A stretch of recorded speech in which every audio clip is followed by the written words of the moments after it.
कुछ और स्टॉक्स के बारे में हम डिस्कशन करें। कई सारी न्यूज भी निकल करके आई हैं। उससे पहले आज के काम काज ये दिन के लिए सर आपसे समझना चाहेंगे, कोई ट्रेड कॉल आपकी तरफ से बन रहा हो? हाँ, एफएमसीजी में बहुत अच्छे ट्रेड्स बन रहे हैं। पर्टिकुलरली अगर हम हम्म। कोलपल या हिंदुस्तान यूनिलीवर में देखें तो यहाँ हम्म। पे अच्छे लेवल्स निकल कर आ रहे हैं। कोलपल जो फिलहाल ट्रेड कर रहा है 2088 के लेवल्स पे। इसमें एक ऑलरेडी 3% का मूव आ चुका है। 1 से 2% का अपसाइड और भी यहाँ पे बन सकता है। Hindustan Unilever, Dabur, Nestle industries, overall FMCG में एक अच्छा इंट्राडे मूव देखने को मिल सकता है। चलिए ठीक है, तो यहाँ पर जो है एफएमसीजी ज्यादा पॉजिटिव नजर आ रहा है।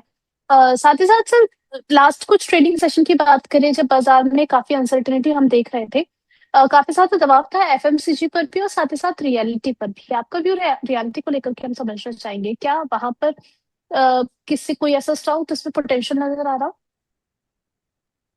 निफ्टी रियलिटी में बेस फॉर्मेशन ऑलरेडी हो चुका है मैम। काफी अच्छा मूव देखने को मिल रहा था काफी समय से। बट फिर 2-3 सेशंस मार्केट रियलिटी के अच्छे नहीं रहे। हम्म। फिलहाल अगर हम इस सेक्टर में स्टॉक्स को देखें तो लोधा लोधा में सेटअप अच्छा है। लोधा डेवलपर्स 883 के लेवल्स, 884 के लेवल्स पे चल रहा है।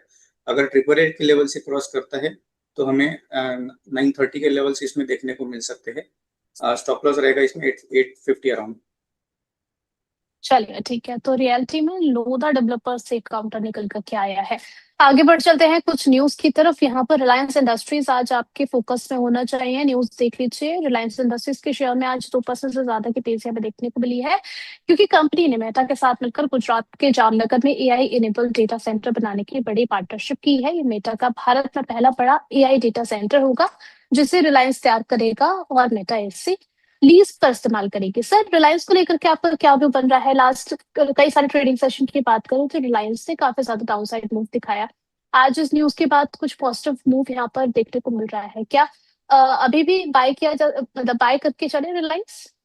जी मैम, 1270 से 1290 का जो जोन है this is demand zone for Reliance. Hmm. तो 1290 के लेवल्स के आसपास भी खरीदारी बनती है इसमें। इसमें स्टॉप लॉस हम्म। रहेगा 1250 तक।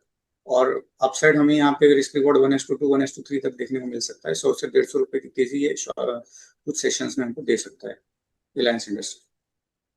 चल ठीक है, तो रिलायंस इंडस्ट्रीज जो है वो 1250 का स्टॉप लॉस लगा करके खरीदने की सलाह संदेश सर की तरफ से दी गई है। अब यहाँ पर दो ऐसे काउंटर्स थे जिसको लेकर के काफी दिनों से जो है हमारे व्यूअर्स और ट्रेडर्स जितने भी लोग थे काफी परेशान चल रहे थे। एचडीएफसी बैंक के बारे में भी बात कर लेते हैं। 741 के लेवल पर कामकाज करता हुआ नजर आ रहा है सर, 0.38% की बढ़त के साथ में। क्या व्यू रहेगा आपका इसको लेकर के? एचडीएफसी बैंक में टेक्निकली और फंडामेंटली बहुत स्ट्रॉन्ग स्टॉक है, लेकिन टेक्निकली अभी इसमें थोड़ा समय लगेगा उठने में स्टॉक को। ये बेस हम्म। फॉर्मेशन की फेज में चल रहा है स्टॉक की। 740 के हम्म। आसपास फिलहाल ट्रेड कर रहा है। ट्रेडर्स के लिए स्टॉक अच्छा फिलहाल नहीं है। सलाह नहीं दूंगा कि इसमें खरीदारी या बिकवाली करे। इन्वेस्टर्स हम्म। के लिए बहुत अच्छे लेवल्स पे है। एक्यूमुलेट करे हम्म। छोटी छोटी क्वांटिटीज में, लॉन्ग टर्म में अच्छे रिटर्न्स बन सकते हैं। ओके, यानी कि इन्वेस्टिंग पर्पज से काफी वैल्यूएशन अट्रैक्टिव नजर आ रही है। अगर सर करंट लेवल पर हम बाय करके चले और लॉन्ग टर्म क्योंकि होल्ड करके चले इन्वेस्टमेंट पर्पज से, तो यहाँ से लेवल्स क्या देख रहे हैं सर? 740 फिलहाल चल रहा है मैम। अगर 710, 700 के लेवल्स पे भी स्टॉप लॉस हम इसका रखते हैं हम्म। तो हमें 800, 820 के बीच में ये फर्स्ट टारगेट दे सकता है। 870 अराउंड से हमारा सेकंड टारगेट रख सकते हैं। चल ठीक है, तो यहाँ पर यानी कि कुल मिलाकर के जितने भी व्यूअर्स हमारे परेशान चल रहे थे कि इन्होंने हाई लेवल पर देखे एचडीएफसी बाय कर रखा है, तो ठीक है, आने वाले टाइम में आपको लेवल्स देखने को मिल सकते हैं एचडीएफसी में। आगे बढ़ चलते हैं कुछ और न्यूज की तरफ। जेएसडब्ल्यू एनर्जी ले आई स्क्रीन पर। यहाँ पर मूडीज रेटिंग ने जेएसडब्ल्यू हाइड्रो एनर्जी की स्टेबल रेटिंग को बरकरार रखा है। जेएसडब्ल्यू एनर्जी की स्टेप डाउन सब्सिडरी है।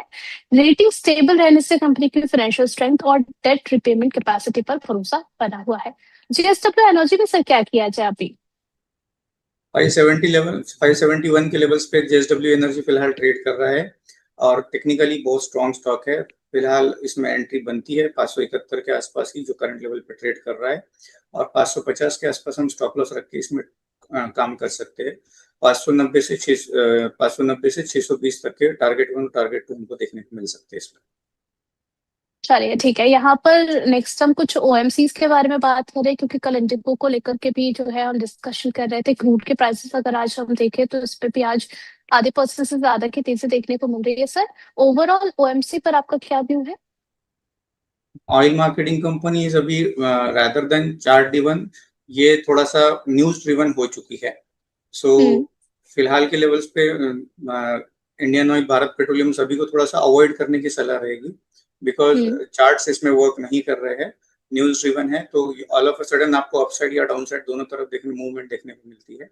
तो ट्रेडर्स और इन्वेस्टर्स दोनों के लिए थोड़ा सा वेट एंड वॉच वाली सिचुएशन यहाँ पे सजेशन है। चलिए ठीक है। यहाँ पर जरा न्यूज पे देख लीजिए। ओएमसी कंपनीज ने एविएशन टर्बाइन फ्यूल के दाम में लगभग 10% की बढ़ोतरी कर दी है।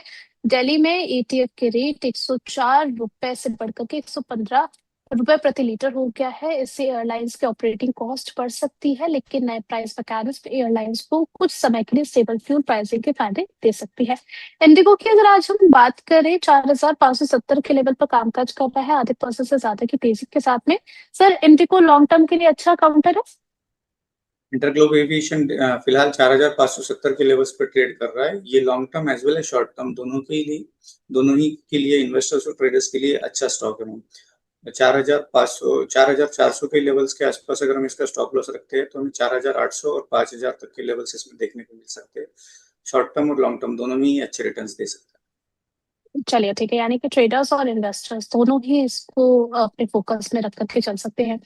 नेक्स्ट यहाँ पर आगे बढ़ लेते हैं हम डिक्सन टेक की तरफ। डिक्सन टेक ने ताइवान की जेमटेक के साथ जॉइंट वेंचर बनाने का एग्रीमेंट किया है। ये जॉइंट वेंचर ऑप्टिकल ट्रांसीवर और बोसा प्रोडक्ट की मैन्युफैक्चरिंग करेगा। नई कंपनी में डिक्सन की 60% और जेमटेक की 40% पार्टनरशिप होगी। सर, डिक्सन टेक में क्या करना चाहिए? ब्रोकरेजेस अगर हम देखें तो बीच में उन्होंने अपनी रेटिंग को थोड़ा सा डिग्रेड भी किया था। आपका व्यू क्या रहेगा?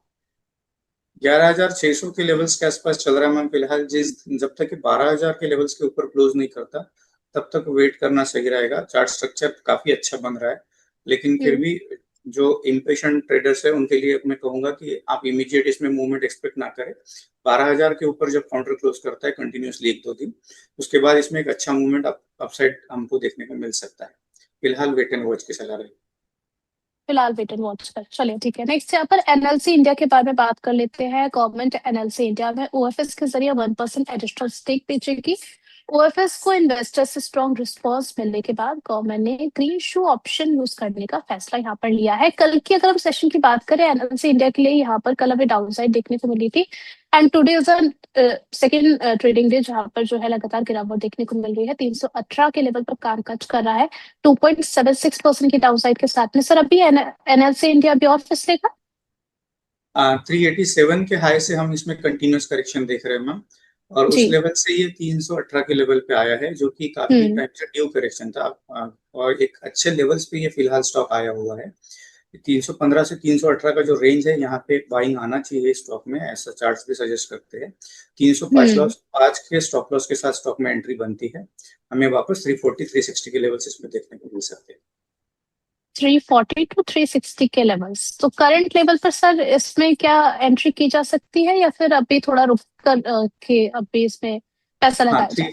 315 से 318 के लेवल्स में इसको एक्यूमुलेट किया जा सकता है। 305 का स्टॉप लॉस रहेगा। 305 का स्टॉप लॉस। चलिए ठीक है। नेक्स्ट यहाँ पर एमक्यू फार्मा की बात कर लेते हैं। बीसी इन्वेस्टमेंट ने एमक्यू फार्मा का 36 लाख शेयर बेचकर कंपनी में अपनी 1.9% की हिस्सेदारी को कम कर दिया है। ये डील 612 करोड़ की रही, जहां कोटक महिंद्रा म्यूचुअल फंड ने 1700 प्रति शेयर के भाव पर पूरा स्टेक खरीद लिया है। यहाँ पर आज एमक्यू में देखें तो अर्ली ट्रेड में बढ़त देखने को मिल रही है, 3% ऊपर है। 1797 के लेवल पर कामकाज कर रहा है। सर, एमक्यू फार्मा पे आपका व्यू क्या रहेगा? 1795 चल रहा है मैम फिलहाल एमक्योर फार्मा, और करंट लेवल्स पे इसमें बहुत अच्छी बाइंग बन सकती है।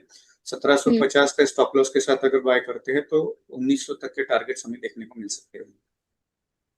चल ठीक है। यहाँ पर नेक्स्ट हम देख लेते हैं वेस्टर्न कॉप। यहाँ पर जो है ऑलमोस्ट 2.5% की गिरावट देखने को मिल रही है। 1376 के लेवल पर कामकाज करता हुआ नजर आ रहा है। वेस्टर्न कॉप को लेकर के खबर है कि कंपनी की सब्सिडरी WMHL ने सऊदी अरेबिया की एपिक कंपनी में अपनी 4.5% की स्टेक लगभग $75.6 मिलियन में बेच दी है। इस ट्रांजैक्शन के बाद भी कंपनी के पास सेप्टेक पे 22% का स्टेक बना रहेगा। सर, वेलस्पुन कॉर्प, इसका चार्ट स्ट्रक्चर कैसा लग रहा है आपको? आज 2.5% नीचे। अप्रैल और मई में स्टॉक ने बहुत अच्छी रैली दी है मैम, फ्रॉम 800 लेवल्स टू 1400 तक। लेकिन मई में ये एक लेवल पे आकर कंसोलिडेट हो रहा है। 1300 से 1400 के बीच में ये स्टॉक कंसोलिडेट हो रहा है। आज का भी जो मूव है that is a part of consolidation. 1400 के ऊपर अगर ये कभी क्लोज करता है तो इसमें एंट्री बनती है विद स्टॉप लॉस ऑफ 1350। 1350 का स्टॉप लॉस रहेगा। 1500 तक के लेवल्स हमको इसमें देखने को मिल सकते हैं। चलिए ठीक है।